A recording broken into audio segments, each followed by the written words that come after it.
The drafting of the U.S. Constitution was a deeply contested process. The majority of its writers were influential slave-owning elites that feared democracy. They fought for a document that would largely withhold the levers of power from regular people. James Madison in Federalist 10 remarked that democracies have ever been spectacles of turbulence and contention, have ever been found incompatible with personal security or the rights of property, and have, in general, been as short in their lives as they have been violent in their deaths. John Adams, in Defense, argued that power should be distributed among democratic, aristocratic, and monarchic branches. Alexander Hamilton argued that people are turbulent and changing. They seldom judge or determine what's right, and that the rich and well-born should be granted a permanent share in the government. Madison originally resisted the implementation of the Bill of Rights.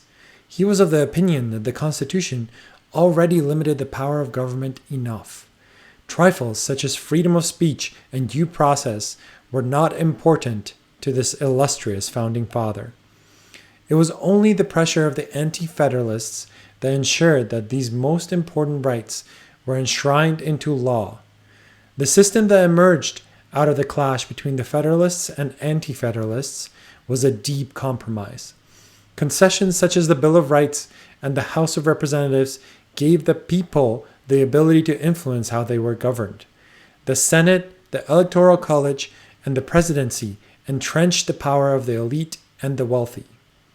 Since its founding, the arc of history, winding through strife and atrocity, has bent the U.S. Republic closer to democracy than the founders intended. The 13th and the 14th Amendments, signed with the blood of thousands of soldiers that died in the Civil War, dealt a direct blow to the power of the elite by abolishing slavery and granting full rights to freed slaves.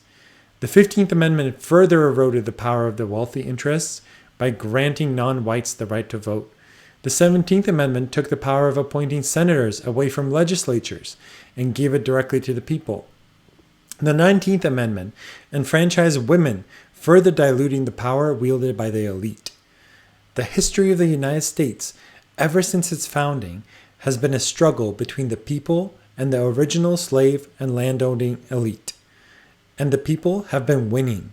The arguments of the Federalists have been torn down letter by letter with each new pro-democracy amendment. The United States thrived more when the people were given a greater say in their government, not less. The New Deal created the most prosperous middle class in human history through the mid-1900s. FDR's administration empowered regular workers by creating agencies designed specifically to protect them from company owners and providing basic healthcare and education that they needed to thrive. The robber barons, on the other hand, hoarded wealth and power, violently suppressed labor and unionization, incited the Battle of Blair Mountain, where thousands of coal miners took up arms against unfair treatment, the Great Depression, and left behind a legacy of violence and exploitation. History teaches us that it is minority rule that leads to atrocities and calamity. The Bolsheviks represented a violent minority coup against Russian aristocracy. They used Karl Marx's ideas to consolidate power in the hands of a few elite and establish a hierarchical, authoritarian state that murdered millions of its own citizens. The fascist leaders of European Axis powers were popular, but it was the extreme wealth inequality and Great Depression that contributed to their rise. Around 1930, the top 1% of the Weimar Republic held just over 40% of the nation's wealth, contributing greatly to the rise of the Nazis. For comparison, in the US, the top 1% of the population now owns 30.8% of the nation's wealth. It is the concentration of power and wealth in the hands of the very few and the drive of these magnates to protect their wealth by aligning with right-wing populists against movements that seek to address this inequality that creates fertile soil for fascism to take root. This is the major contributing factor to the recent rise of the AfD in Germany, Reform in the UK, and MAGA in the United States. The processes of wealth and power accumulation follow similar trajectories throughout history. A new innovation enters the scene. Railroads, oil, the internet, social media, AI all reshape the landscape of markets, exploding growth of companies that enter this sector. Cutthroat competition weeds out the weak and unlucky, and until a few companies rise to the top, producing unimaginable wealth for the owners of those enterprises. These magnates then pour that money into solidifying their monopolies. They purchase friendly politicians that enact a regressive tax code, cut regulations, pass anti-competitive legislation, and suppress labor unions. The markets destabilize and crash. Wealth inequality grows, and people begin yearning for a strong man. So how can we break out of this boom and bust cycle? How can we suppress the destructive fascist urge permanently? The main reason that things escalate unchecked is because our republic, like other neoliberal technocratic governments, has very few pressure release valves. Because the founders feared the turbulent passions of democracy, they designed a system that put barriers between regular people and power. In our society, once the wealthy elite gains enough power to purchase politicians and judges, there's almost nothing regular people can do to influence them. Opinion polls prove time after time that a vast majority of Americans demand campaign finance reform, healthcare reform, tax reform. Yet time and time again, the elites simply ignore these desperate pleas. Over time, the pressure and resentment builds until the carefully managed society stops functioning. People lose hope and turn destructive, thrashing about with violent rage, unable to pinpoint the source of their misery. From this stew of malcontent rises a strong man, promising to fix everything if only the people give him unquestioning loyalty. The people accept this bargain because they have no other choice. The system doesn't allow them to course correct without violent upheaval. There is no mechanism for the people to recall compromised, unpopular legislators at the federal level. Voters cannot challenge SCOTUS decisions, even when the court is obviously captured and loses all credibility. Citizens cannot impeach activist judges that trample over the law without begging their representatives. The parties use closed primaries and a two-party system to prevent voters from truly having a choice in their elections. Once the politicians and judges are bought and sold to the highest bidder, the voters lose all power to help themselves.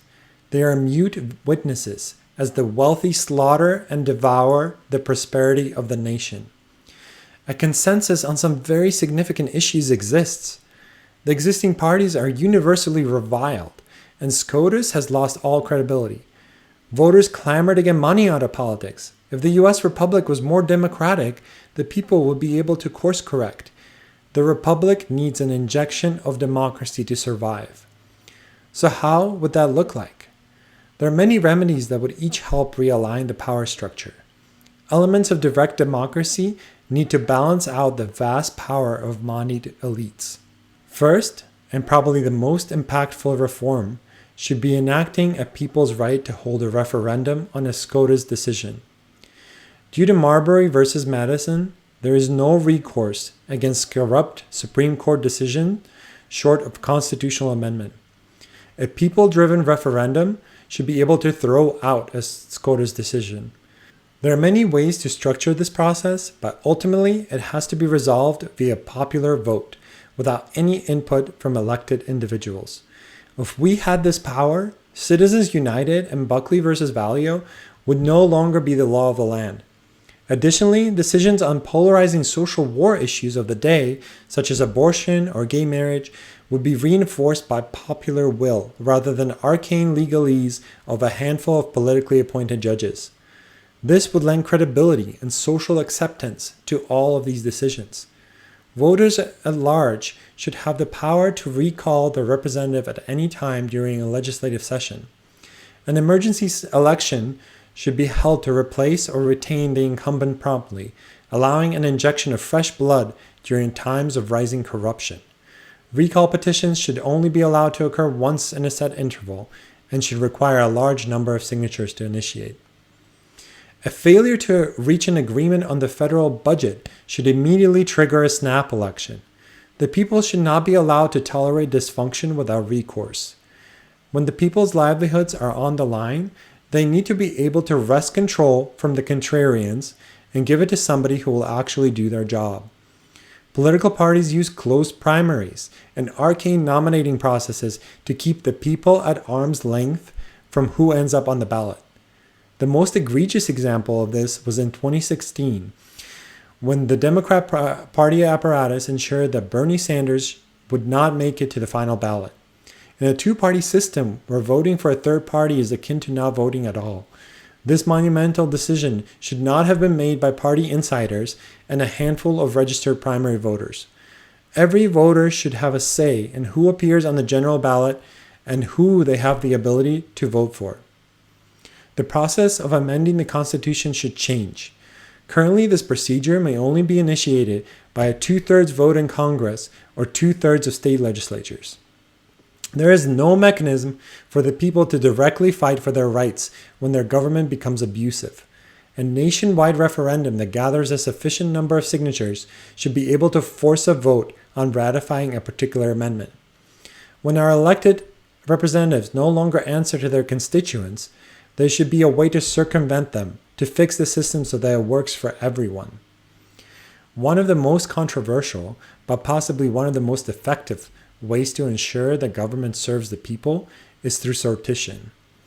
We should create separate oversight bodies in the House and possibly Senate, equivalent to roughly 20% of each chamber. Let's call them the Citizens Council.